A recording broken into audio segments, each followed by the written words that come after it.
Wonderful. So again, all of your students are using direct instruction in K through grade 1 for reading and language, and then grade 2, they're using it for reading, correct? Okay, wonderful.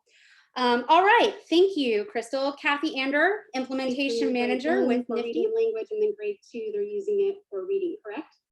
Oh, we had a little echo there. I'm not sure if you guys can hear that. All right, thank you, Krystal. Kathy Anderer, Implementation Manager with NIFDI and language, and then grade 2. Okay, get rid of that. All right, I'm not sure what happened. It might have been when I went live and we had a little bit of echo. Technology at its best, right, guys? All right, here we go. Kathy Anderer, Implementation Manager with NIFDI and the owner of Kathy Lathrop Consulting, is joining us from Orlando, Florida. Kathy, I know that you support many schools using direct instruction around the country in many different ways. So can you just briefly describe how some of your schools have been using DI prior to switching to virtual learning? Yes, definitely. Thank you so much, ladies. It's nice to be with you all. And so, yeah, the schools that I support that are using DI, they're using it as a combination of either their core reading program or their intervention piece. And so I support campuses that are pre-K through 5th currently. And some of those sites are using reading strands, some are using language strands. And again, depending on the needs of the students, they may even be in intervention pieces such as corrected reading. And so the schools I support cover the range of tier 1, 2, and 3. Wonderful, wonderful. Thank you for that. All right, we are going to move on and get started. So again, I'm having just another slight technical glitch. Give me just a moment. All right, guys, just checking that you can see my screen again. Give me a thumbs up if we're okay. Awesome, possum. Let's get going. All right. So let's talk about some types of distance learning. And for this first few questions, I'll be asking some of you the questions, and other questions I may only give to one of you. So let's start with, what types of distance learning did your school consider, and what types did you implement, and why? And let me start with Krystal Childs for that one first.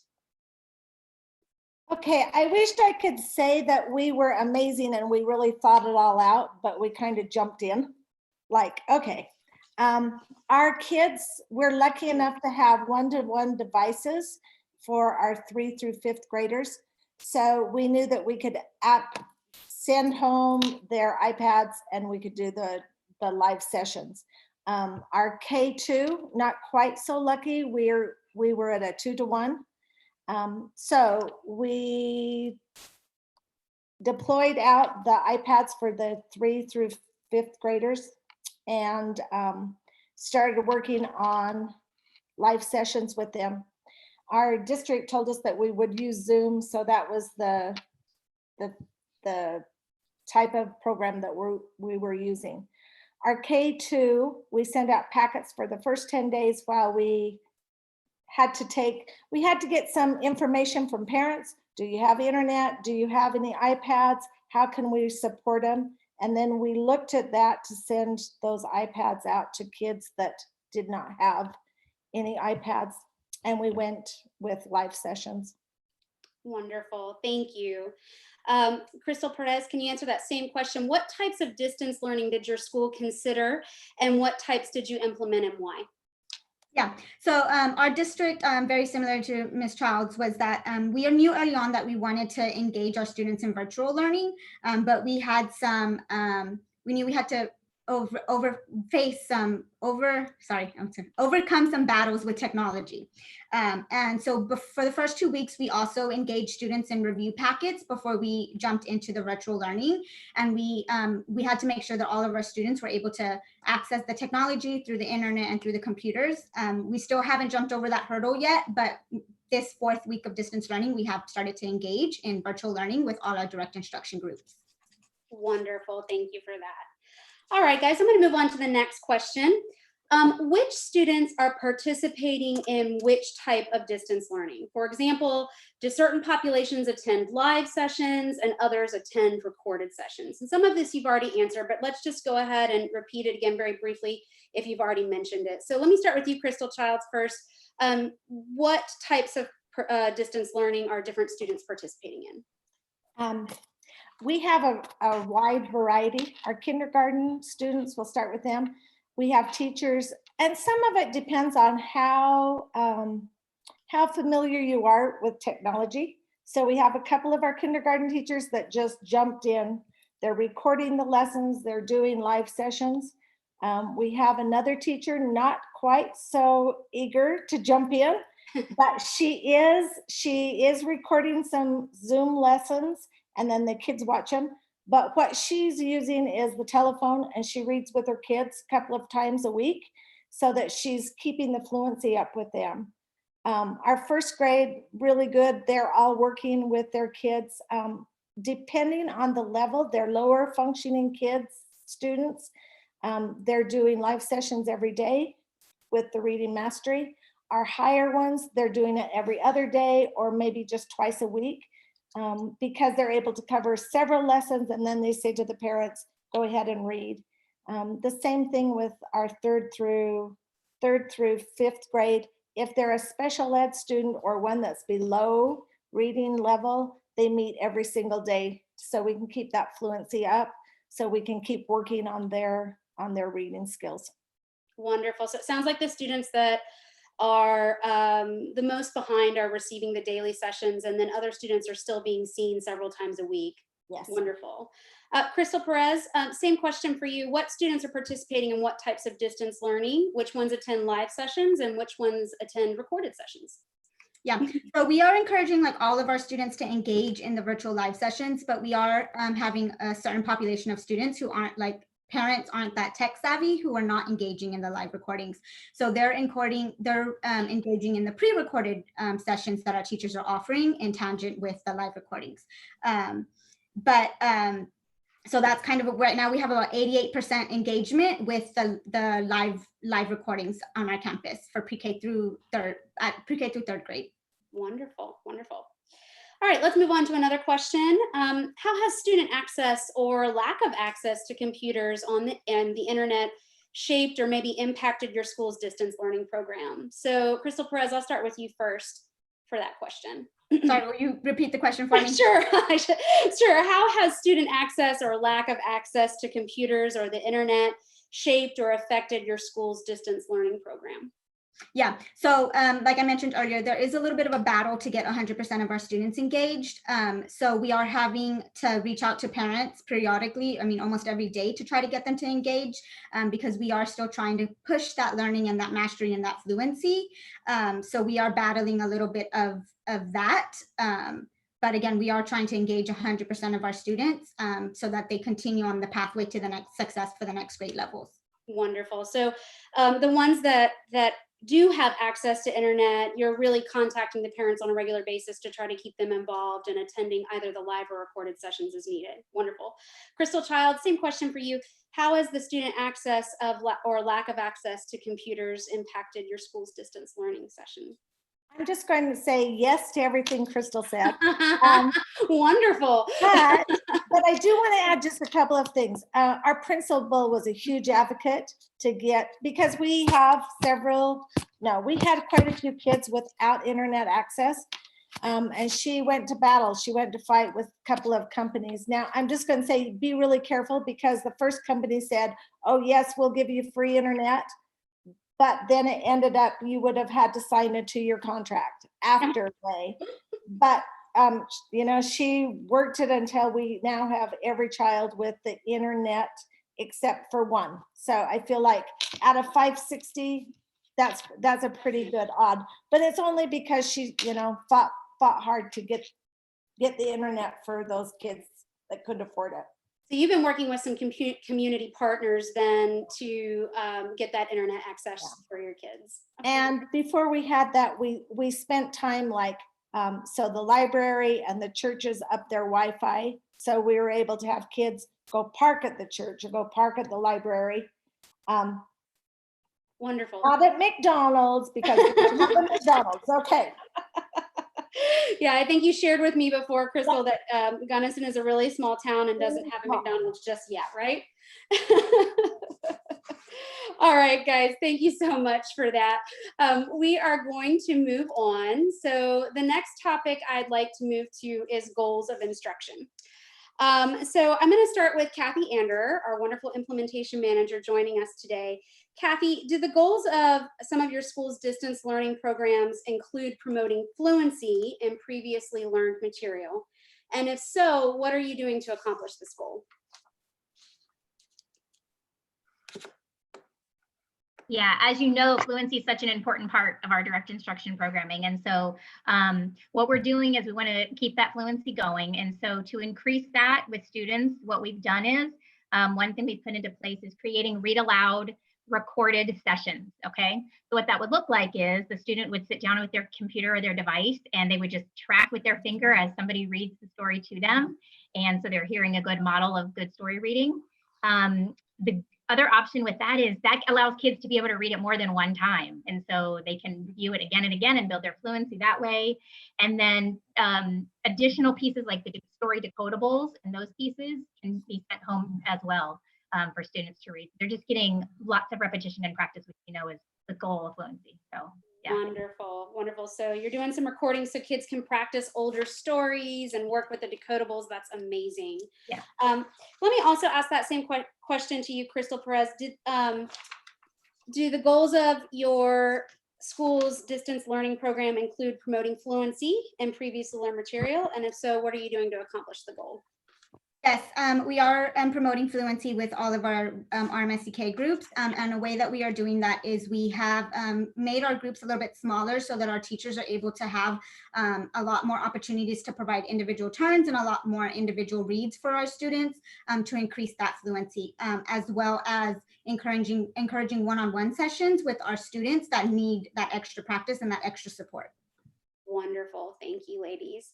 All right, let's move on. So I want to talk about filling in gaps in students' mastery of skills. Krystal Childs, let's start with you. Do the goals of your school's distance learning program include filling in gaps to students' mastery of skills and content? And if so, what are you doing to accomplish this goal? Yes. No, as I actually am the resource person also in my school. And so for sure, we're always looking at how can we make this child stronger? What is he missing? What is she missing? How do we fill that in? So as teams, we've sat down, especially as I have my instructional pairs, as we set the goals for each of the children and we set up their schedule, we made sure that, oh, they really need this comp. You ask them twice as many comp questions, or they still don't know their combinations. Please make sure you continue to do the student-teacher game and that you do the goodbye list so that they're filling in. So we have a continual review with those students. So we're wanting to make sure they know where the students are and how to get them further. Right. So it sounds like both of you are really looking back at where your students are and really trying to find ways to shore up those skills and bring them to mastery in terms of any gaps. That's wonderful to hear.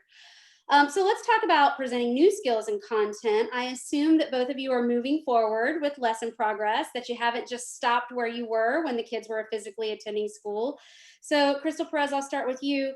Are you teaching new skills and content to advance students through DI lessons right now? Yes, we are. And one way that we're teaching new material is that we're still doing a lot of the data tracking, still monitoring the progress, still having conversations with our teachers and our parents in regards to making sure that we're making the best data moves for our students so that they can continue to progress through the curriculum. So yes. Wonderful. And Krystal Childs, you as well. I assume you guys are, I mean, you've already kind of said it, you're moving forward, you're teaching more lessons. The kids that are lowest are being seen twice as much every day, you know, so, but you are moving forward with your lesson progress? Yes, and our instructional aides are having to turn in their lesson progress charts once a week, just like as before. We're putting data on our school site, so. Wonderful, wonderful. We'll be talking about data a little bit later too, so that's great to hear. So I want to talk about SPED students specifically, special education. So Krystal Childs, I'm going to go directly to you for this because I know that you're working with a lot of students that have IEPs. Are you currently just looking to fulfill the IEPs, or are you able to go above and beyond that? And if so, how? Okay, well, I'm going to be really honest with you guys. So, you know, sometimes when I write those IEP goals, I make it so it's very measurable, but maybe not everything I'm doing. So my IEP goal, I know I can measure it. So for sure, I always work above what the IEP goal is. This has been a really nice, though, chance for me. I mean, I work really closely with my parents anyway, but they really, they're appreciating any help. And so we're adding extra goals, not on paper, but we're just working with those kids. Like, oh, you've got to read 3 more times with them, or you need to spell these words, or you check the workbook before you turn it in. So parents are engaged, and we're getting, I just feel like we're really getting a complete, we're adding goals, even though it's not written down in their IEP. Wonderful, wonderful to hear.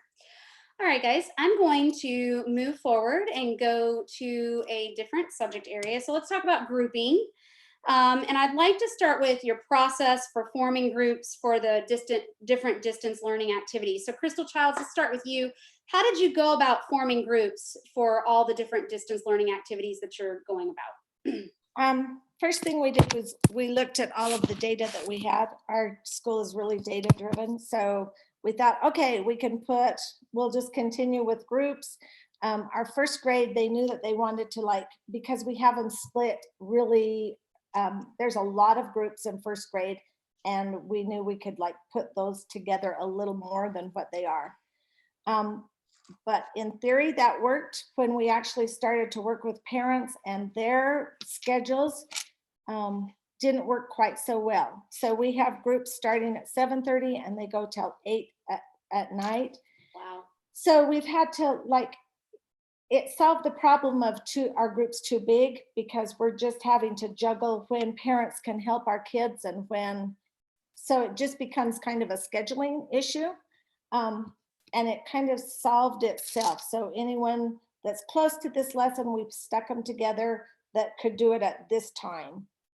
So you really had to think outside the box then and start to do some new formations, and even have a longer day for some teachers. So again, our teachers are going above and beyond, right? That, or an adjusted day where they may not start until in the afternoon, or they have a big block in the middle of the day that they can do other things. So you're right, just out of the box, not what we're normally thinking. But I do think we had to be sensitive to our parents that, you know, are trying to work and keep their families going. Okay. All right, wonderful. Krystal, Perez, anything to add on that in terms of how you went about forming groups for your different distance learning lessons?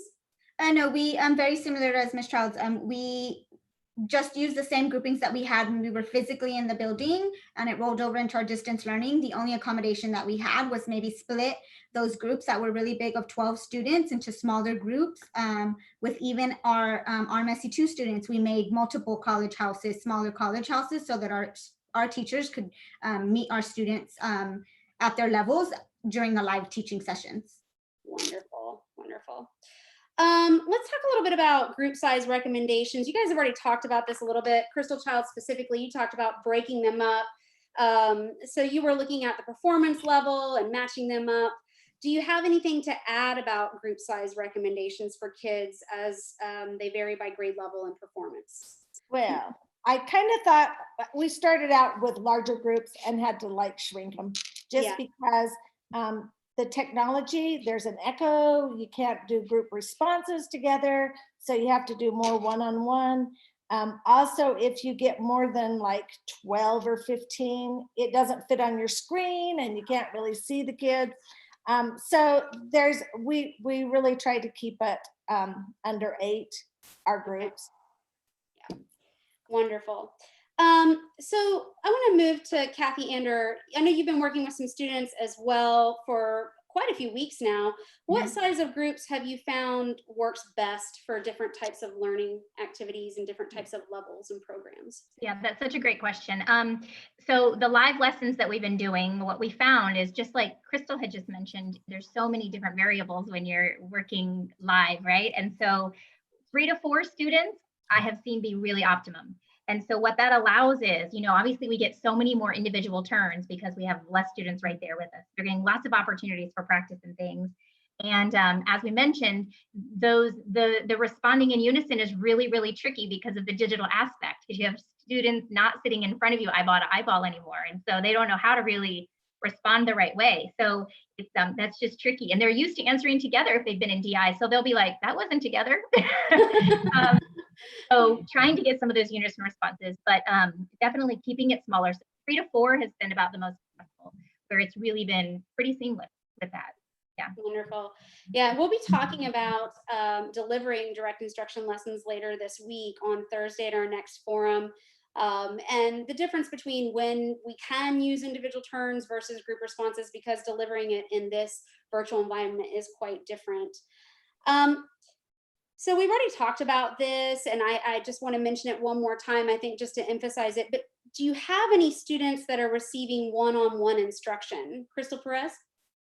Yes, we have for every teacher, they do, when we decided to make our schedules, we were looking at the data, and we we identified students that we knew were going to benefit from one-on-one instruction, even if they were placed in a priority college house. But we also incorporated one-on-one time for about 30-minute sessions for our teachers to meet with them on a daily basis in order to continue with mastery, continue with fluency, just continue with all the skills that they knew that they were not at mastery when we were physically inside the building.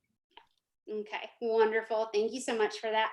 All right, we are actually going to take some time now to take some questions from the participants. So my colleague Rochelle Davison has been looking at some questions. So I want to pause and give her a moment to ask a question from our participants today for the panel. And panelists, once you hear the question, if you feel comfortable giving an answer, just go ahead and raise your hand and I'll call on you. All right, Rochelle, are you with us?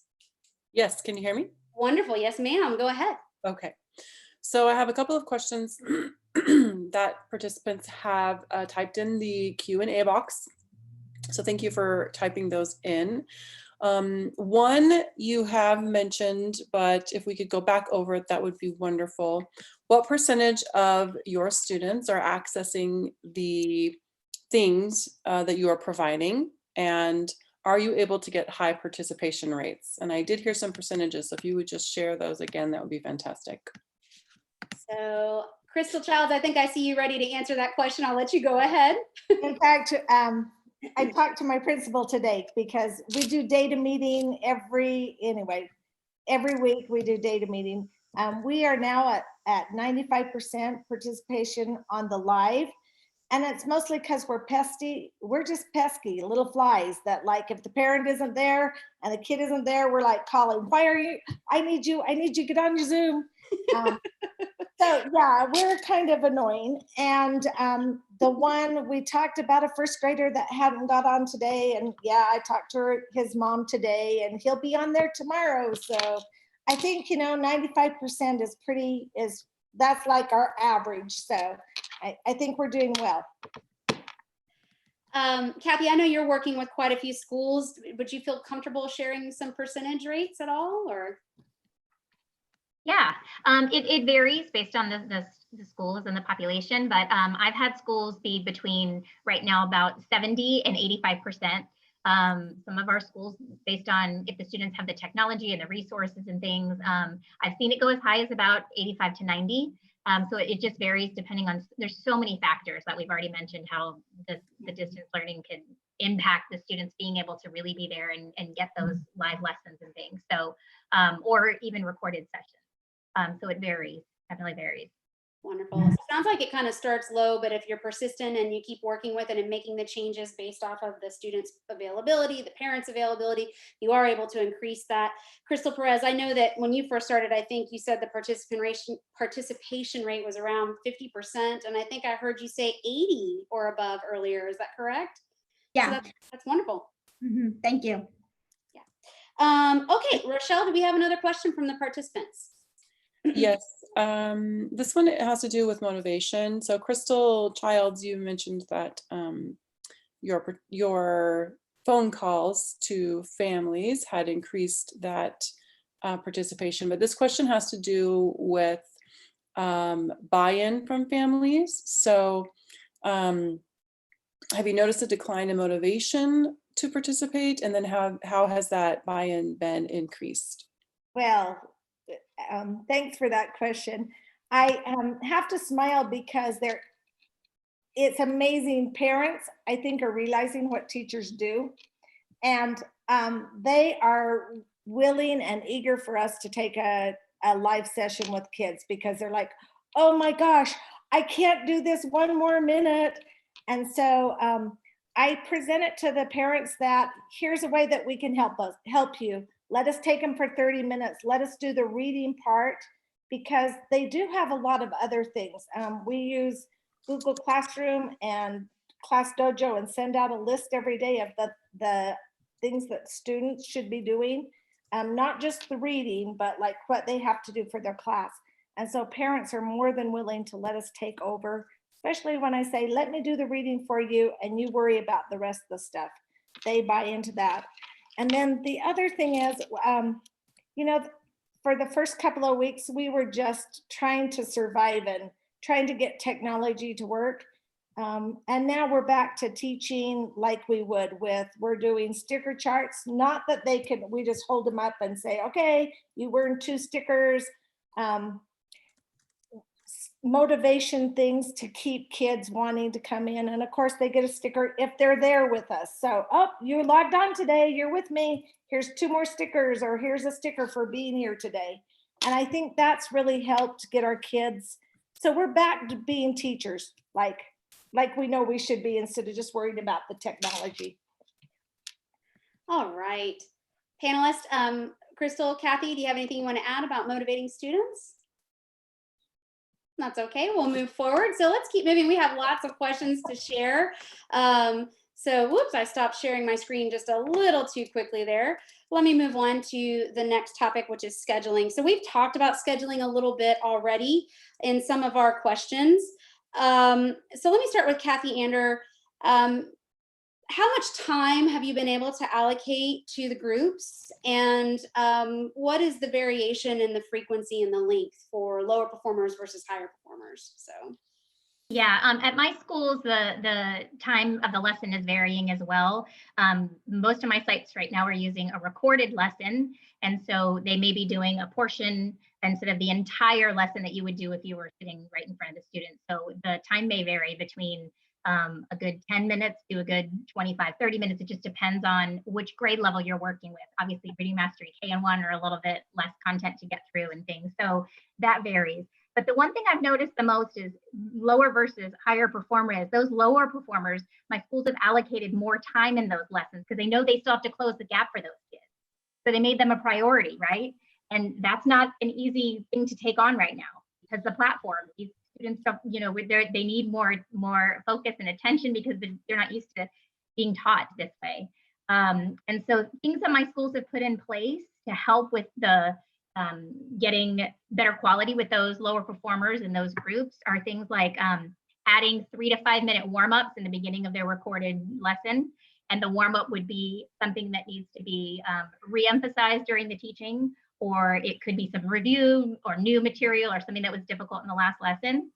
And they're really watching the data closely. So we haven't given up on our data at all just because the platform has changed, right? My schools are really looking at the data and saying, these are the kids who need specific things, and I'm adapting my teaching based on their needs. So I'm still using that data to drive my instruction, which is just amazing to see because this is so new for all of us. It's really inspiring to see what they're doing. Wonderful. Krystal, Perez, let me ask you that same question. How does the frequency and length of the different distance learning sessions differ for lower performers versus higher performers? Yeah. So our priority scholars are being seen by our teachers on a day-to-day, every day. Our higher performer scholars are being seen between 2 to 3 times a week. And at minimum, they're scheduling for 30-minute sessions. Some students or some groups are being seen for longer periods of time, of upwards up to 60 minutes, depending on the curriculum and depending on the student needs, whether they need to do, like Kathy mentioned, like targeted warm-ups or remediations, reviews with our students. So it ranges based on the student needs and each group. Wonderful. Thank you for that. Let's talk about staff members. Krystal Childs, I'm going to direct this next question to you. Which staff members have participated in the distance learning sessions at your school, and what effect has their availability had on scheduling and grouping? You already talked about this a little bit because you mentioned that you start, I think you said at 7:30 in the morning and you go till 8 at night. So who all is participating through delivering lessons in your school? So we have all of our teachers. So especially our K-3 teachers are doing live sessions. But then we're able, budget-wise, we're able to keep all of our special ed instructors. So that gives us 6 more teachers and then myself. So we have quite a large section, and they are well trained and their schedules are all over. They might pull a kid an hour here and then 2 hours later hit another child. We just have the schedule all mapped out. But couldn't do it without everybody. It's like made it with the whole team. Right. Krystal, Perez, I know you have both teachers and co-teachers at IDEA Ewing Halsell. Are both teachers and co-teachers delivering lessons right now and able to participate? Yes, both our teachers and our co-teachers are delivering live instructions as well as pre-recorded videos. So they had to do a lot of collaboration to make sure that they were not having instruction time at the same times, and a lot of collaboration with our parents to get feedback in regards to what times were best going to suit their students. So yes, both of them. Wonderful, wonderful. All right, guys, we're going to move on to the next topic here. And let me just, I want to talk about materials really quickly. So what hard copy materials have you sent home for the students, and what have they consisted of? Kathy, let's start with you. For your schools, what hard copy materials have you been recommending that they send home for the kids? Yeah. So again, just trying to keep it as familiar to the children as it always has been. So keeping the same materials that they would have. So definitely making packets with the independent work pages that would align with whether that was a live lesson or a pre-recorded lesson. The seat work blackline masters, so they're getting some extra support with some of the skills that were taught. Those decodable stories. Copies of those, and also teacher created materials. There's a lot of really good things out there that people have created and shared and things. So all of those, but trying to keep it the same process that the kids have had. So the kids know how to do some of those independent work pages and those pieces. So that way it doesn't put as much pressure on the parents if it's something the child already knows how to do. And so just usually using the pieces in the program that were there and designed for use. Yeah. Wonderful. Krystal Child, same question for you. Have you sent home the workbooks? Have you sent home the textbooks? What have you sent home with your kiddos? We sent home workbooks and textbooks. And I know we realize that we may not get them back, but that's what happens when you have a good principal and she's like, just send them. We need kids to read. So, so we send workbooks and textbooks and their notebooks for the SIGs too, so that they have everything ready to go when we're doing the lessons. And then with the corrective reading, same thing. They have their storybook and their workbook that we've sent home. Wonderful. All right. I've left my screen up because I wanted to share a link for everyone. So participants, you may not know this, but McGraw-Hill has made the student textbooks for Reading Mastery Signature Edition and also Connecting Math Concepts Comprehensive Edition available to our students for free for the remainder of the school year.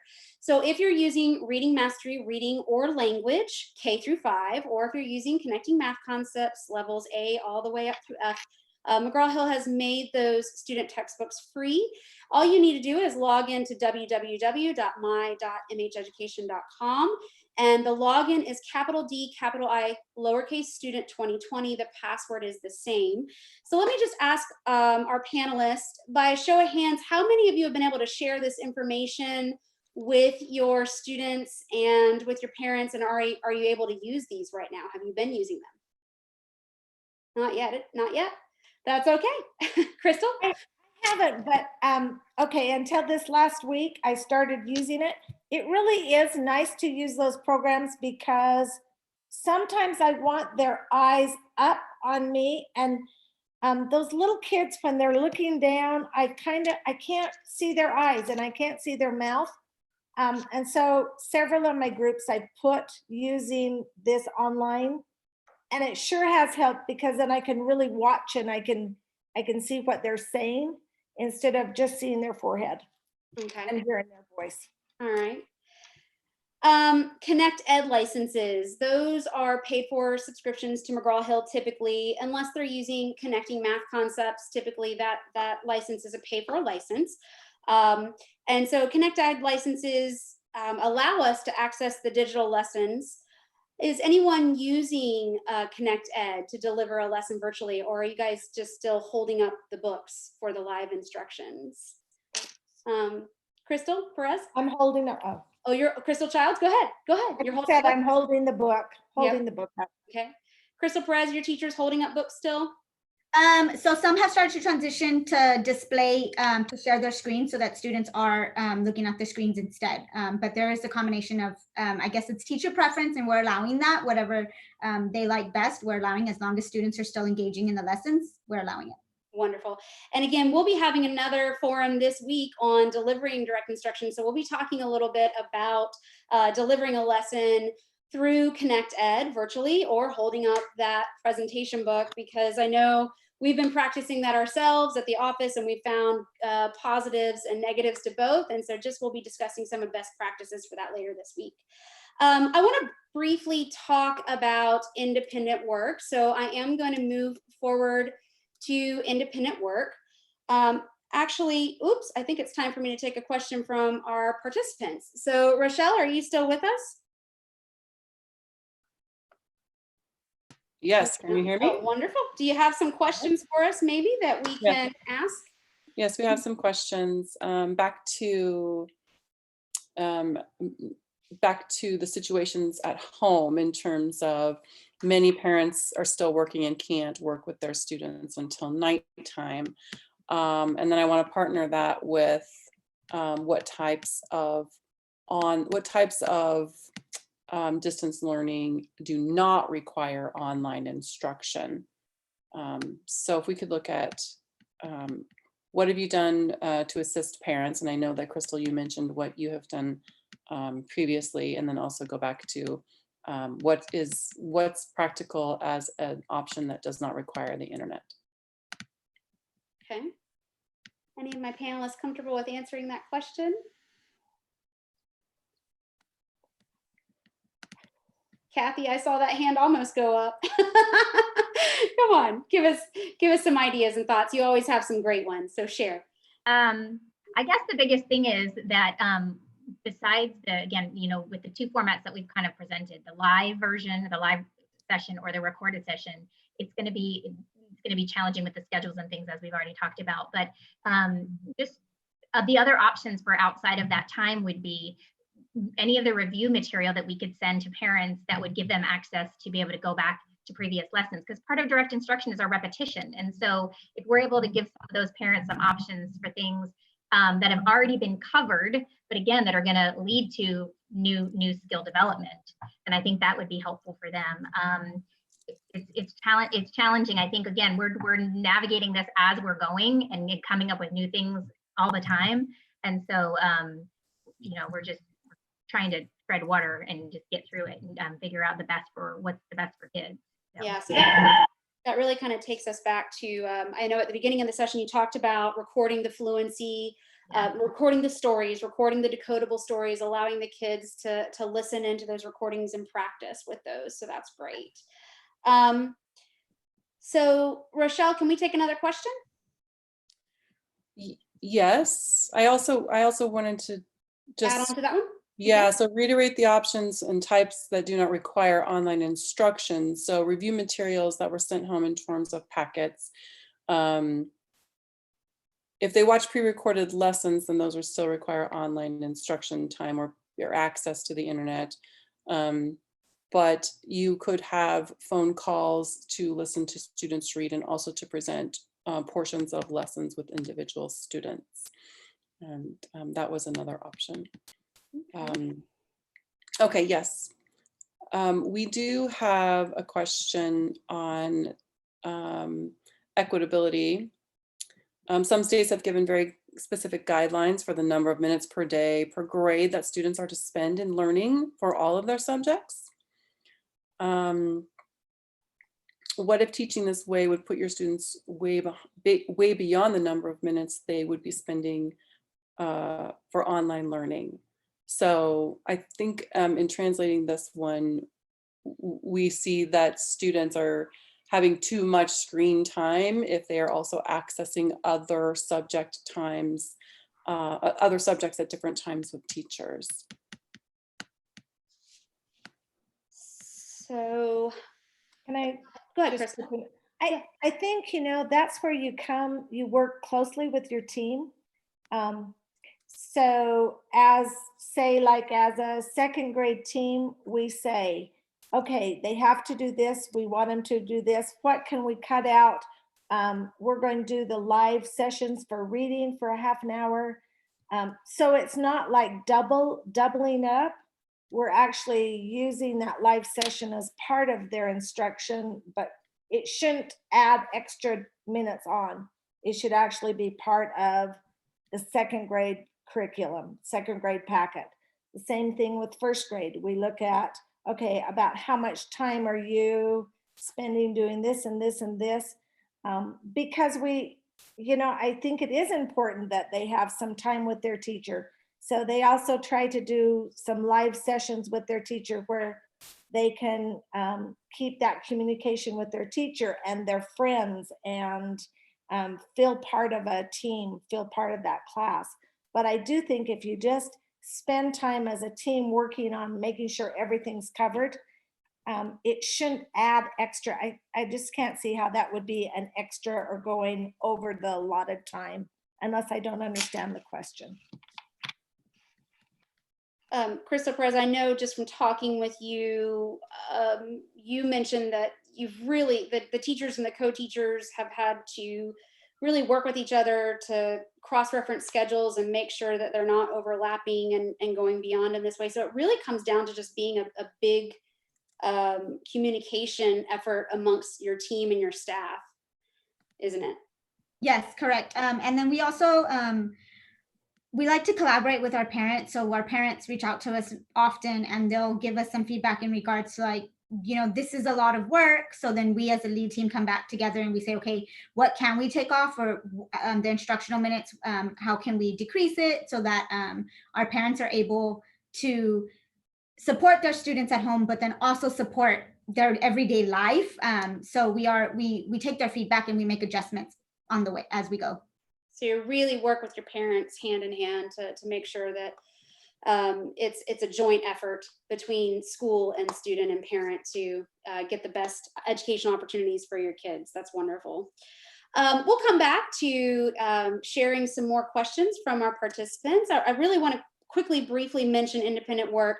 Now, we're going to just briefly touch on this here and expand on it further in our next forum, Delivering Direct Instruction Lessons in a Classroom Environment on April 23rd. But really quickly, panelists, would you just mind sharing what platform are students using to share their completed work with their instructors right now? Krystal, Perez, you want to start? Yeah. So when we engaged with review packets, our students were submitting their work through the Remind app. But then when we started our phase 2, which was the virtual learning, we shifted over to Teams. So all of our student independent work is getting submitted on a daily basis through the Teams platform. Wonderful. So you're using Microsoft Teams as your main there. Krystal Childs, I know you're using a couple different platforms as well. Would you mind sharing those with us? Yes.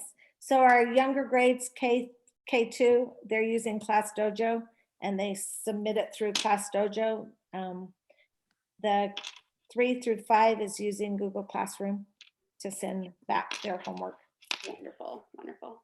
Okay, so don't forget, we'll be talking more about independent work, specifically about how instructors provide feedback and some additional topics as well in our next forum on Thursday.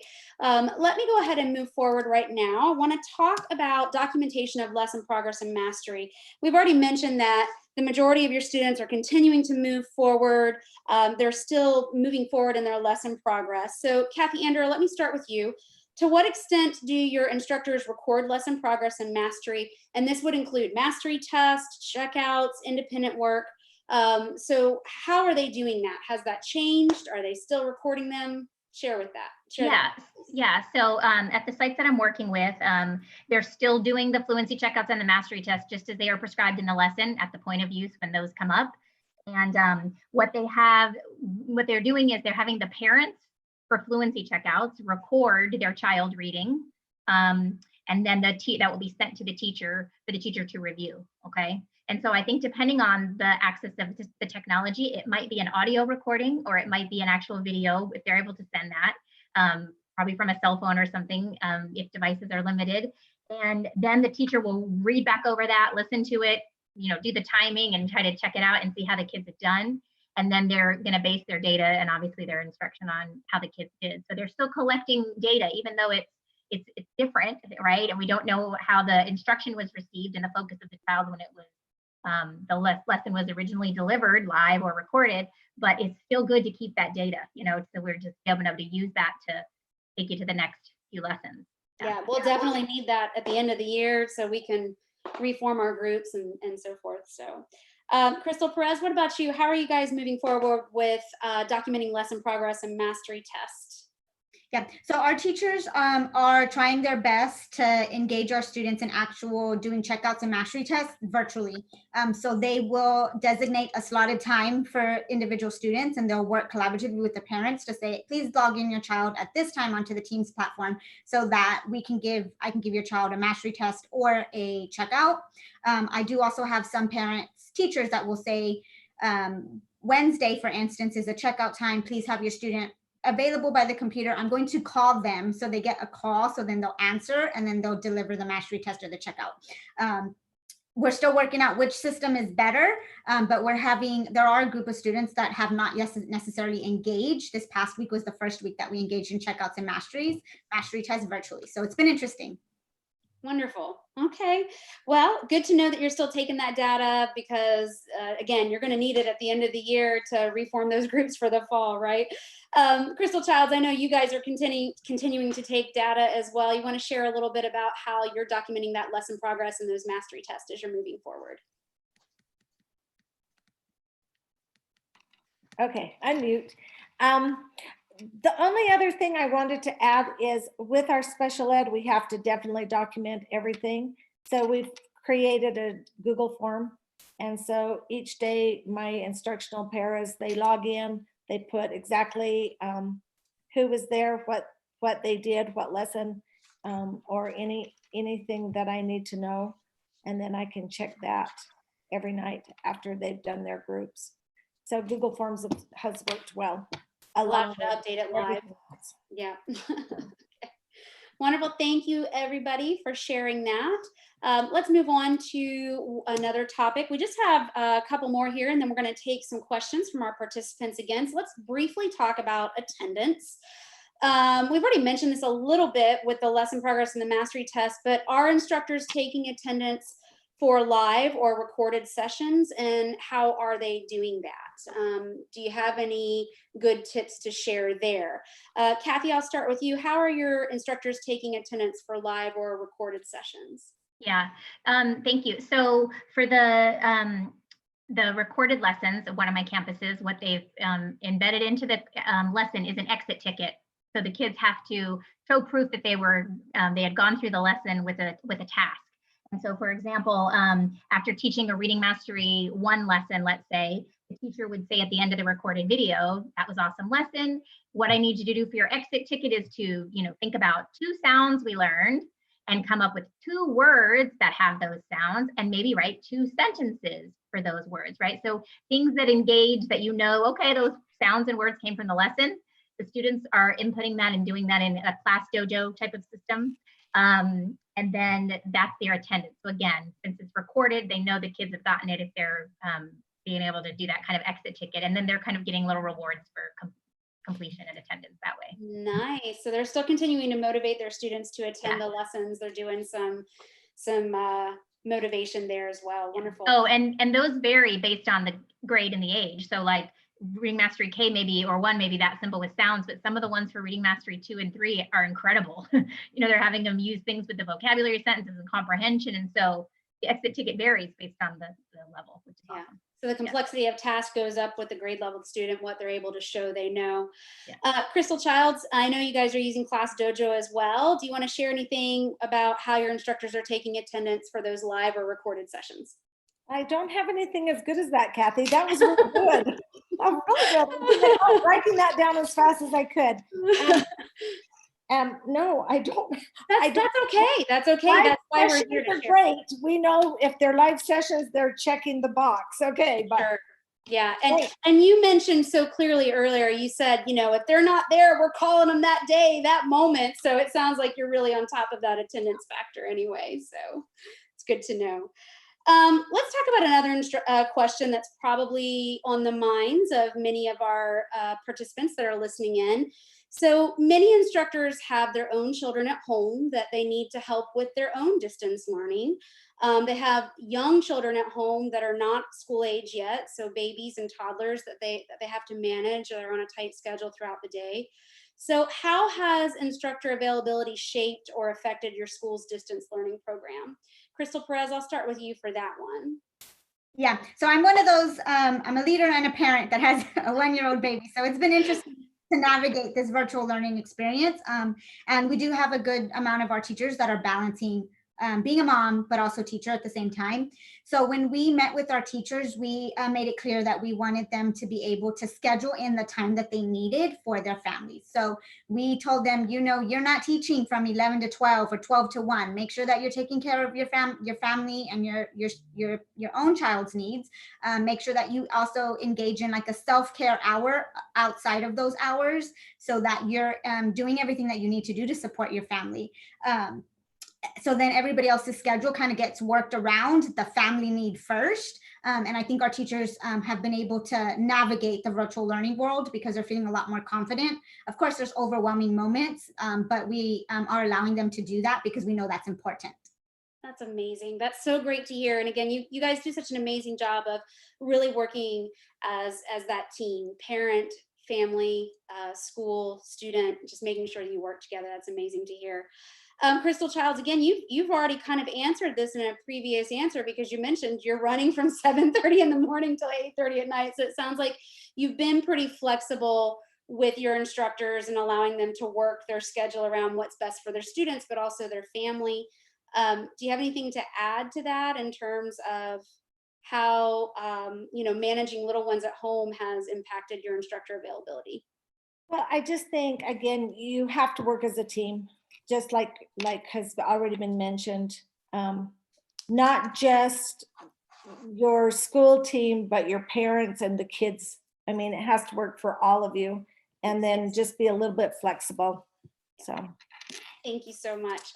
All right, let's go to our last topic before we take some more questions from the audience. And participants, I know we're reaching upon the hour, so we will only be going for another maybe 10, 15 minutes max. But I really quickly want to talk about modifying the distance learning program.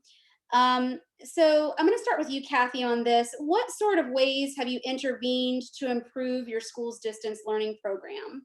Yeah. So, at the start of this, like we mentioned, everybody was just trying to really figure out what's going to be best for the kids, right? And so when we started talking about the recorded sessions and the content being taught, it was really easy to think about how we would tackle the presentation book part of the program until it got to comprehension. And then comprehension was like, oh, how am I going to do comprehension on a recorded type of session? And so on the recorded sessions, that was an aspect that I told them was so important. We really still needed to address somehow. So what we did is we have made recordings of the stories, just like we had done for the read alouds to build the fluency. But then what we did is we put in those questions that are in the story reading. So what it would look like is the teacher would be, students are tracking and following along either on if they have the copy of the book or on the screen, because it's displayed on a screen. And at point of use, the teacher would state those questions and pause as if the kids are right there answering, and then affirm that response, and the kids would have it, that they know they got it right. And then also that would incorporate into those picture tasks. So when you see that picture comprehension, speaking in K and 1, those kids would see that picture and you'd ask them those couple questions about it too. So again, not a perfect way to do it, but that way those kids are still getting engaged with comprehension. So some sites are going to choose to do that with every lesson. Other sites are going to do it maybe every other to ease into it. Because again, we're trying to get them back to what they're used to. But the platform is so different. We don't want to overwhelm the students or the parents. That's something that's different to do. But the kids are used to answering questions. And so they're hopefully they're processing those as they're reading those stories anyway. So, but that's been really helpful. That's great. So they're hearing a reading of the story, and every now and then the teacher is reading, and then they're stopping and asking that question and giving some wait time so that the kids will answer it out loud. And then the recording comes in with yes, and they verify the answer to that question. So that's really amazing. Krystal, Childs, have you had to make any changes so far to improve your distance learning program? I think at first we were, like we said, we're just trying to like breathe, like make it through. Can we get everything to work? And now we're starting to look at the more technical parts of teaching. Like, are you making sure that kids are firm before you move on? Are you using the teacher-student game? Are you doing all those? Are you setting up expectations? They cannot be laying on their bed. I don't care if they're in their pajamas, but they can't be laying in their bed eating their cereal while I'm trying to teach. So just making sure all of those things that, yes, even though we're doing distant learning, we can be really good teachers. We can be effective teachers and do all those things we know we need to do. So now we've kind of switched focus and not just technical, but okay, let's be teachers now. Wonderful. Let me talk about any further changes that you're considering. Krystal, Perez, I know you guys have been planning for a while because you started some planning the middle of March, but I think you've been live now this is your second week, correct? So now that you're up and rolling, do you have any changes that you're considering as you're moving forward? Are you looking to do more or expand, or are you really just trying to keep what you have in place and then, make the changes as you go along? What kind of changes have you considered so far? So it was definitely like, so this will be our third week engaging in virtual live teachings with our teachers and our students. And now I'm putting on that coach hat now, and now that our teachers are comfortable and giving that feedback, engaging in the live session, sending some feedback through emails to make the instruction a lot stronger for our students. I know that so we want to continue that and just build the confidence in our teachers to continue to teach to mastery and get our students, on that track to be successful in the next grade level. Great. So it's great to hear that you're starting to think about, okay, now that we're up and running, how do we get into the feedback mode as coaches? Do we get in and observe and give some feedback to those teachers on the student performance problems and how to increase the student performance? So it is time to take some more questions from our participants before we close out our time together. So Rochelle, I think, is still with us. And Rochelle, I'm not sure how many more questions you might have for us, but let's go ahead and get started. What kind of questions do we have? We had two people send in a relatively similar question. What percentage of a lesson is covered during the time you meet with students? And is your goal still to complete a lesson a day, like let's say in Reading Mastery K or corrected reading decoding, at the same pace you were on before? Panelists, any of you feel comfortable answering that question today? Okay, I'll jump in. It does depend on what students and how long you're meeting with the student, but we have scaled back a little bit. Instead of, oh yes, you have to do a lesson a day, it may take a day and a half to finish it. And it all depends on the group and the kid, but we have scaled it back. I just, by the time we do, let's say a SIGS 2 lesson, that's a really long lesson. And if I'm only meeting 40 minutes, there's no way I can get the comprehension at mastery for them. So usually we do the words and the vocab and the sentences and the story background. And then the next day, and I get that really firm, and the next day we read the story and they finish their workbook. So I'll let them do, like today, I let Wyatt do 1 through 10 because it was 1 through 17. So I said, okay, we're pretty good on this. Go ahead and answer 1 through 10 because the rest of the questions dealt with the story. So tomorrow we'll read the story and then it can answer all those questions tomorrow. So yes, I've had to like modify it a little bit. So you're really looking at mastery over movement here, making sure that you're continuing to move the students to mastery, shore up those skills, understanding that this is different for all of us, and we might get a little bit more efficient at it as we keep moving forward, but right now we're still focused on mastery is what I'm hearing. Yes. Kathy, what about you? I know you've been working with quite a few different schools. What are you finding they're able to get through? I know they're doing recorded lessons. Many of your schools are. Are they still doing a lesson a day? Yeah, I mean, some sites are striving towards that. And I think now that we're definitely getting our feet more wet in the process, that we're going to be adding on. So the ones that have had the most success have been doing about 3 to 4 lessons a week. And so that's incredible with this new platform. So I think once they monitor the data and things, they're able to maybe increase that. So again, just like Krystal said, you know, we're trying to keep them at mastery. We're trying to keep them firm so there's not a lot of backsliding next year when we start up again in the fall. And so just, you know, again, sometimes it's the quality of the lesson, making sure they're really staying at mastery as opposed to that lesson progress, because we've had a shift in the whole way we would normally think about it. So yes, we want the lesson progress, but they've got to be firm because summer's coming and some of them are already on summer mode because they're thinking, I'm out of school, what's happening? So definitely it's that balance still with mastery and progress. Yeah. Wonderful. Rochelle, should we move on to another question? Yes, thank you. This question is about introducing DI to a student who has never been in a DI lesson before. So does the panel have any thoughts on the wisdom of introducing DI in its virtual learning environment if a student has not had an opportunity to experience it in person? So this might be from a transient student that's just enrolled in the school, I'm assuming, possibly? Possibly, or a student who was in a different curriculum and the school or instructors are looking at DI for additional support to fill some holes in their knowledge. That could possibly be another option. Maybe they're using it as an additional intervention. Okay, panelists, have any of you had that experience yet? I just think if you're going to do that, you'd probably want to put them in a one-on-one group. So you can actually fill out where they are, where their holes are, teach them kind of the nuances of this program so that they're comfortable with answering. And then you could move them in with a group.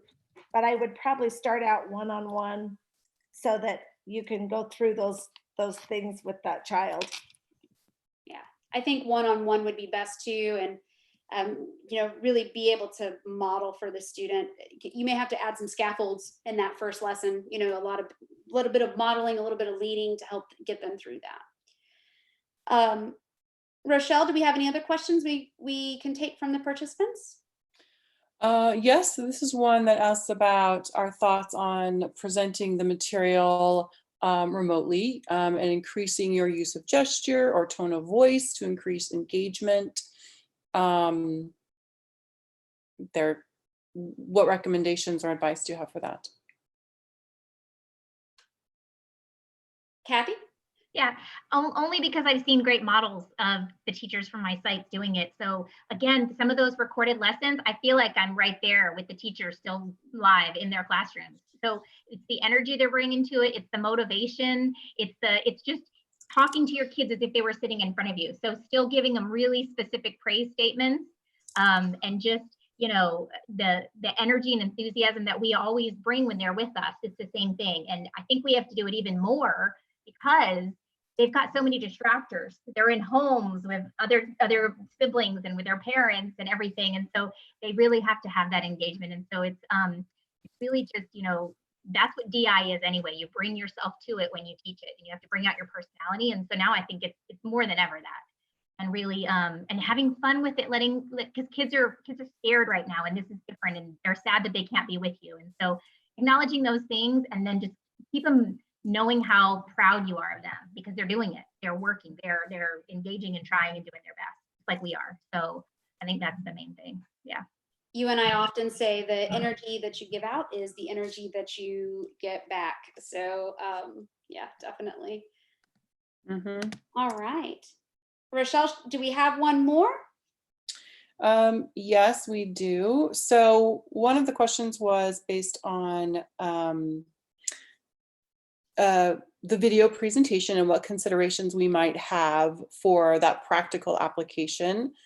So this would lead into our next forum, if that might be the way you want to go with addressing this, or other ideas that you have. Okay, so let me just repeat the question to make sure I'm understanding it. So they're looking for recommended platforms for recording it, or recording the lesson? Any considerations for video presentation, like how you would actually present the material to your students, what delivery techniques, tips you would have for that. Okay. So Kathy, I know you've been doing some recorded lessons. Do you feel comfortable answering that right now? Yeah, I'll answer it. So it's what I'm doing right now with the Zoom is, we're working on using the ConnectEd as our piece. The ConnectEd is the McGraw-Hill software that allows me to see the student book, and I can make that the view for the students when I share my screen. And so as I'm doing those recorded lessons, like the story reading and things, just practicing with those and following along with those. The other formats, I mean, we've seen it done so many different ways. There's so many great programs out there and platforms that people are using to do these lessons with the recordings, and then also live sessions. So that's just my small little bit of experience with that, with just, you have to play with it. You have to practice it a lot before you're ready to, make that your true recording possibly, and get your environment set up too for your room. Some of my teachers, they have their space set up just like their little classroom would. And it's just inviting for the kids, and it's kind of what they're used to. So there's so many aspects to think of with that, and just practice it before you go with it. And nothing is going to be wrong, because we're all just trying. We're all trying to figure it out. So and we'll all kind of learn that way. But yeah, it's almost like we're learning how to teach the program again, isn't it? Because we really do have to play with so many things, from the lighting to the amount of think time that we give to the way that we verify. We'll be sure to definitely address this question in our next forum. Let me just quickly ask panelists, do you have any final thoughts on that last question in terms of some techniques or things to consider when recording lessons? I would just add, be patient, and it's trial and error, and don't be afraid to ask for help or feedback. I know a lot of our teachers have relied on each other when they found best practices, and that has really helped ease some of the frustration or the anxiety in recording some of these videos. So just that collaborativeness is going to be great. Okay. All right. So I would like to thank our panelists for their time and their expertise today. I just want to ask you ladies, do you have any final thoughts or words of advice to teachers and leaders out there that are working hard to continue to make DI productive for their students? Any final thoughts? Go get them, Tiger.